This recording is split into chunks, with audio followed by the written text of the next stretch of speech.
Hi all, എല്ലാവർക്കും പുതിയൊരു വീഡിയോയിലേക്ക് സ്വാഗതം. ഇന്നത്തെ നമ്മുടെ റെസിപ്പി നല്ല ഈസി ആയിട്ടുള്ള ഒരു ബ്രേക്ക്ഫാസ്റ്റ് റെസിപ്പിയാണ്.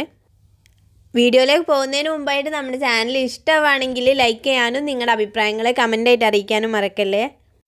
അപ്പോൾ നമുക്കിത് ചെയ്തെടുക്കാൻ വേണ്ടിയിട്ട് ഞാൻ ഇവിടെ ഒരു കപ്പ് അളവിൽ ഗോതമ്പൊടിയാണ് കേട്ടോ എടുത്തിട്ടുള്ളത്. ഇതിലേക്ക് നമുക്ക് ചെറുതായിട്ട് അരിഞ്ഞു വെച്ചിട്ടുള്ള സവാള ചേർത്ത് കൊടുക്കാം കേട്ടോ. പിന്നെ ഒരു ഫ്ലേവറിനൊക്കെ ആവശ്യമായിട്ട് കുറച്ച് മല്ലിയിലയും കൂടി ചേർത്ത് കൊടുക്കുന്നുണ്ട്. കറിവേപ്പിലൊക്കെ ഉണ്ടെങ്കിൽ അത് ചേർത്ത് കൊടുക്കാം കേട്ടോ. പിന്നെ കുറച്ച് പച്ചമുളകാണ് ചേർത്ത് കൊടുക്കുന്നത്. അതുപോലെ ഞാൻ ഒരു ടീസ്പൂൺ അളവിൽ മുളക് പൊടിയും കുറച്ച് മഞ്ഞൾപ്പൊടിയും കൂടി ചേർത്ത് കൊടുക്കുന്നുണ്ട്. പിന്നെ കുറച്ച് ചെറിയ ജീരകം ചേർത്ത് കൊടുക്കുന്നുണ്ട് കേട്ടോ. അത് നിങ്ങൾ എന്തായാലും ചേർക്കാം കേട്ടോ, അപ്പോൾ നല്ലൊരു ഫ്ലേവറൊക്കെ കിട്ടുള്ളൂ. പിന്നെ നമ്മൾ ഒരു ഉരുളക്കിഴങ്ങ് പുഴുങ്ങിയതിന് ശേഷം നല്ലപോലെ വേവിച്ചെടുത്തിട്ട് ഇതുപോലെ ഒന്ന് ഒടിച്ചെടുത്തിട്ടുള്ളതും കൂടി ചേർത്ത് കൊടുത്തിട്ട് നമുക്ക് ഈ മാവൊന്ന് നല്ലപോലെ ഒന്ന് മിക്സ് ചെയ്തെടുക്കണം. ഇതിലേക്കുള്ള ആവശ്യത്തിനുള്ള ഉപ്പും കൂടി ചേർക്കാം കേട്ടോ ഈ സമയത്ത് തന്നെ. ഇനി നമുക്കിതിലേക്ക് വെള്ളം ഒഴിച്ചിട്ട് നല്ലൊരു ബാറ്റർ ആക്കിയിട്ട് മാറ്റണം. സാധാ പച്ചവെള്ളമാണ് കേട്ടോ നമ്മൾ യൂസ് ചെയ്യുന്നത്.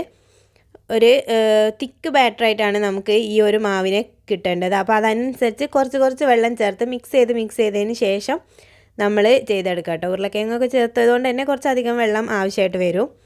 എന്നാലും ഈ ഒരു കൺസിസ്റ്റൻസിയിൽ വേണം നമുക്ക് ബാറ്റർ കിട്ടാൻ വേണ്ടിയിട്ട്.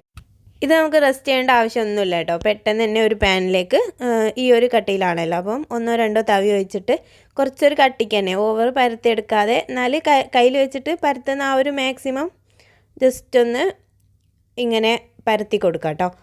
എന്നിട്ട് ഒരു 2 മിനിറ്റ് അടച്ച് വെച്ചതിന് ശേഷം നമ്മൾ വേണമെങ്കിൽ കുറച്ച് ഓയിലൊന്ന് മുകളിലൊന്ന് സ്പ്രെഡ് ചെയ്ത് കൊടുക്കാം കേട്ടോ. ഇതുപോലെ ഒന്ന് ഒഴിച്ച് കൊടുത്തതിന് ശേഷം നമുക്ക് തിരിച്ചിട്ട് കൊടുക്കാം. ഓവർ സമയമൊന്നും എടുക്കില്ല കേട്ടോ. ഉരുളക്കിഴങ്ങൊക്കെ ഓൾറെഡി കുക്കായത് തന്നെയാണ്. അപ്പോൾ നിങ്ങൾക്ക് നല്ല മൊരിഞ്ഞിട്ടാണ് വേണ്ടതെന്ന് വെച്ചാൽ ഒന്ന് മൊരിപ്പിച്ചിട്ട് എടുക്കാം. ഇനി അതല്ലാതെ ആണെങ്കിൽ അല്ലാതെ കഴിക്കാനും നല്ല ടേസ്റ്റാണ്.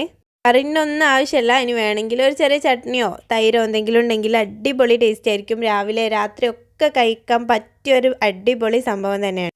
അപ്പോൾ ഇടയ്ക്ക് ബ്രേക്ക്ഫാസ്റ്റ് ഇതുപോലൊക്കെ ഒന്ന് തയ്യാറാക്കി നോക്കിയതിന് ശേഷം കമൻറ്റ് ബോക്സിൽ റിവ്യൂ അറിയിക്കുക. അടുത്ത നല്ലൊരു വീഡിയോയിൽ കാണുന്നത് വരെ ബൈ, താങ്ക് യു.